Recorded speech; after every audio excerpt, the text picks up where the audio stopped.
Welcome to Pioneers in Payments, where payments experts share their insights. Now, here's our host, Donna Blum. Hi, today I have the pleasure of speaking with Cheryl Gurz from the Clearinghouse. Welcome, Cheryl. Hi, Donna. How are you today? I'm well. Thank you so much for joining us. I'm So excited. Payments, great. great subject. It is lots of changes going on right now. Cheryl, to get us started, would you mind sharing with our audience a little bit about yourself, your background in the payments industry, and the work that you do at the Clearinghouse? Sure, Donna.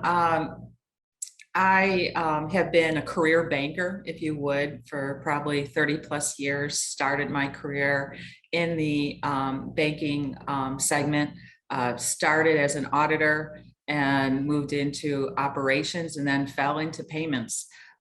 Started with processing and managing check operations, which many people don't understand how much fun that was when you had those huge machines back then.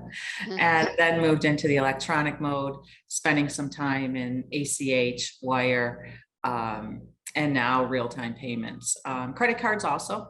Had a stint there on process improvements in the credit card area. So been involved with and have witnessed the evolution of payments from pure paper to the many different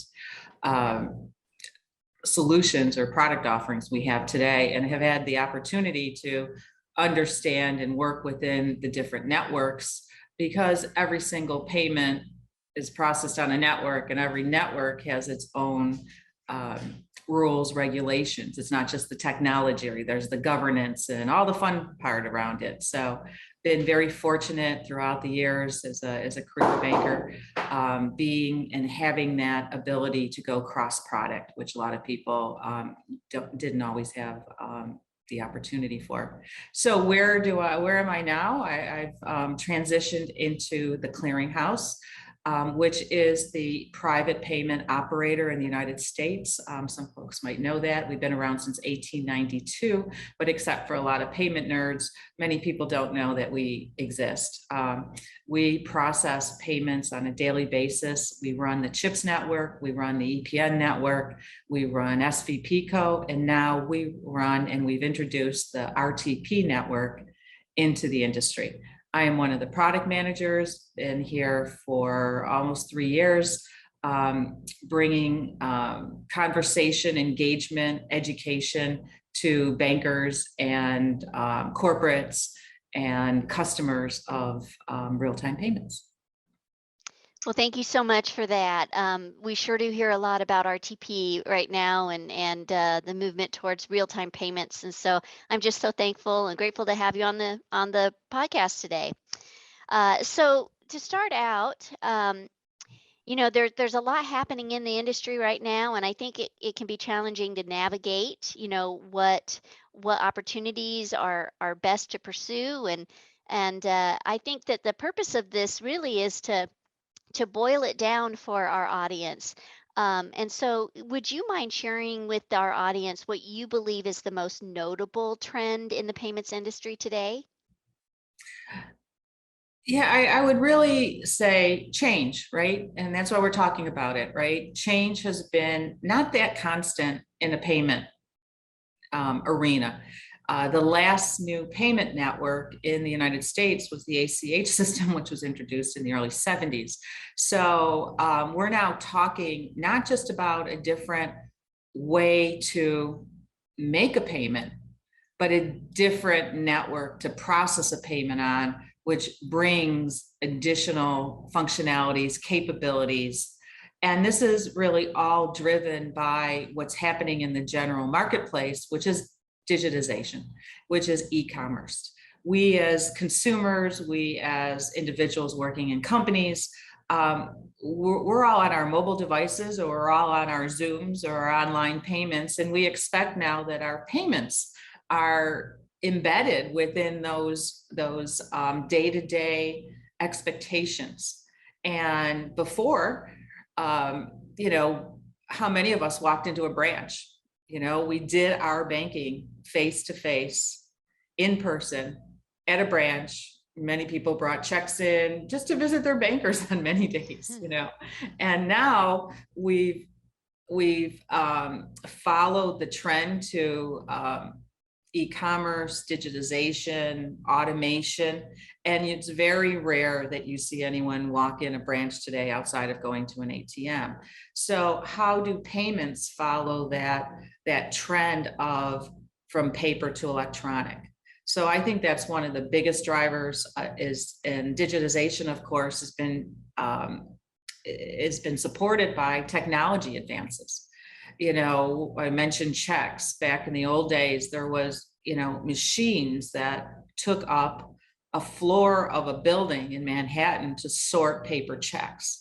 You know, the amount of computer power, and the computer power was physical. And today we're now on a cloud, you know, we're on APIs. We are completely in a technical environment that wasn't even thought of 10 years ago.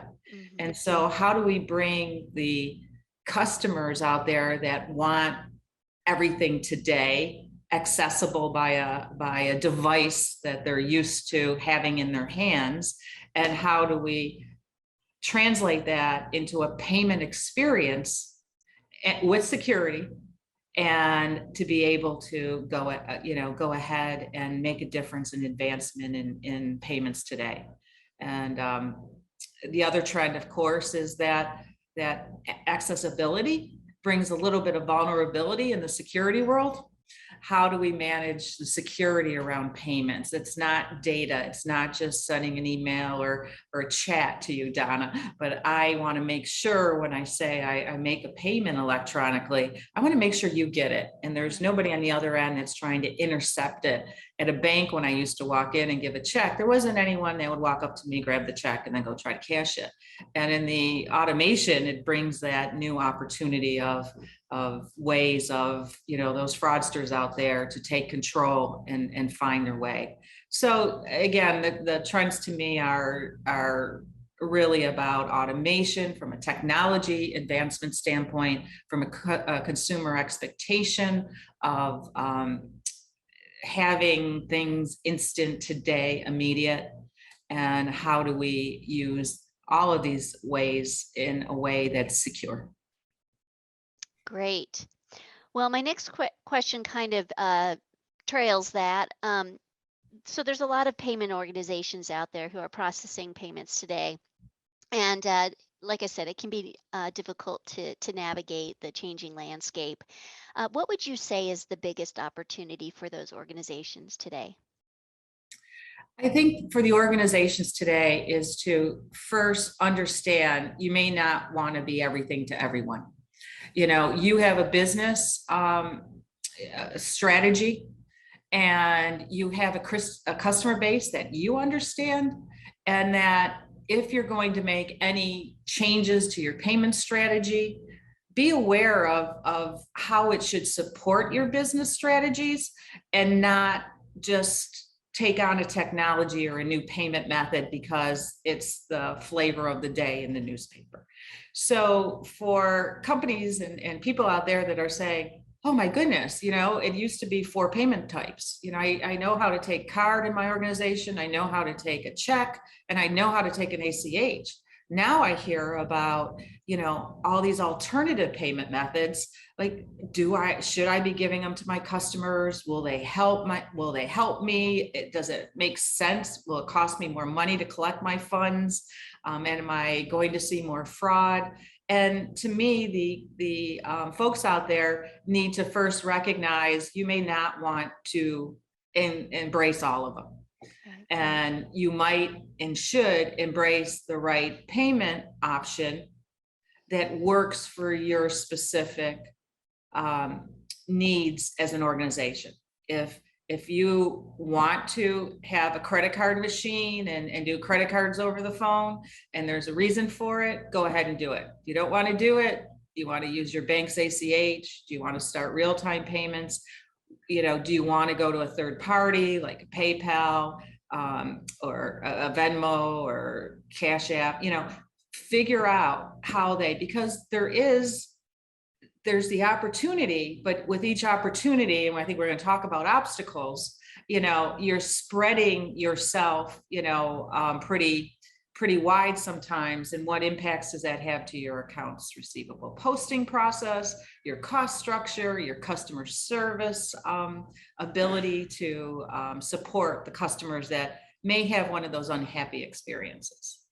Yeah, yeah, it's really important to be strategic about what you decide you're going to do as payments for your clients. And I think it's probably important to talk to the clients about what payment method they want most. So moving on to the next question, you hit on it already.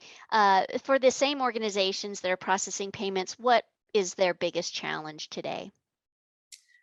Yes, a lot of the challenges today are wanting to have a straight through processing environment.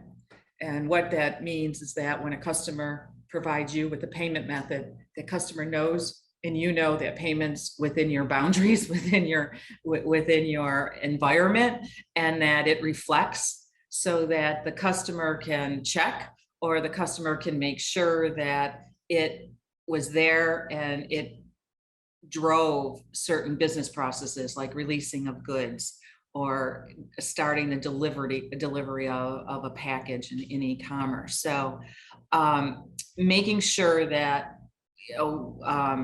you're able to find out where that payment is, because a payment starts as a message, as a request, right? No matter what network you go, it's a customer saying, I want to make a payment. Then that payment has to be received by the corporate or the customer. It has to be settled. And then traditionally it has to be updated or, posted to show within the organization that something has happened, an event has happened. And then the corporate wants to release the goods or services. The last thing they want is to release their goods and services and find out that there was a bad payment. It's going to come back. It wasn't good funds. It's going to have, a loss to the company because they released their goods or services, but the funds will never be good funds to them or settled to their account. So there's costs involved in managing I call it the payment life cycle. And companies should really think about every payment type, what some incremental costs or concerns could be from a risk management standpoint, versus what it sounds like a real good benefit upfront. And that's where real-time payments comes in. We've listened to the industry for, it's been 5 years now. We're listening to the industry and the banks for the last, 7 to 8 years, with all the faster payment discussions going on in the industry. We stepped forward and said, let's go and do a private network. We'll go ahead. We see it's here, and let's put all of those requests that companies are asking for, security through a secure bank channel, through a trusted channel. Let's make sure it's irrevocable. Let's make sure that it's good funds for the customer so they can continue on their internal journey in their supply chain without being concerned of any day two activities that could be detrimental to their business. Very good. So my last question is kind of a way of tying it up with a nice little bow. The real purpose of this is to give some advice to payments professionals. And so if you were to give like your silver bullet piece of advice, what would that be? It's really to find ways to educate yourself, and when it's really obtaining knowledge, right? There's a lot of press about all these, there's a lot of articles out there. There's a lot of press releases, it's really understanding first, like we mentioned, what you want to do, and then go find out how those companies and those providers can help you achieve your goals. You shouldn't be looking at, someone comes in and says, oh, this will be great for you. Understand what that means. Understand what it means to you to implement it, to maintain it, to educate your customer base about it. And to me, the newspapers, magazines, of course, in the finance area and the treasury area have a lot of great articles and education. There are your bankers, your cash management bankers really understand payment strategies and the use of different kinds. There's also the clearinghouse. We're independent. We're actually a nonprofit. We're owned by the top 24 banks. But we're there as an operator, and we have many tools available. Education, just education, because we don't sell anything. We're an educational resource. The clearinghouse.org, not .com, .org, has a library of information, from entry level of getting introduced to what payment networks are, to how you can integrate them within your systems. And I personally am a real proponent of something our social media and marketing folks have done. It's called Payments Nerds. It's a broadcast. It's on Apple and anywhere you get podcasts. And it's a great, people that are making these changes in their organizations are sharing their experiences. Because the best part of finding a resource is someone who's done this and have gone through some of the same things that you probably will have. You can learn, best practices, lessons learned, and just their wisdom and insight. So I recommend those type of tools. Excellent recommendation. Well, Cheryl, as we wrap up, if people do want to learn more about the Clearinghouse and the RTP network, where should they go? Yeah, please go to theclearinghouse.org. And also anyone can reach out to me. I'm on LinkedIn, or I'm at Cheryl theclearinghouse.org. My goal is to engage with all of our stakeholders, consumers, corporates, nonprofits, government, to talk and educate about real-time payments, specifically our network and how it works. And I'd be real happy to provide support if anyone would like to have a conversation about the subject I can't stop talking about. Well, we appreciate you talking about it here. Thank you so much for your time. And I just want to thank all of our viewers today as well. Have a wonderful day. Bye now. Thanks, Donna.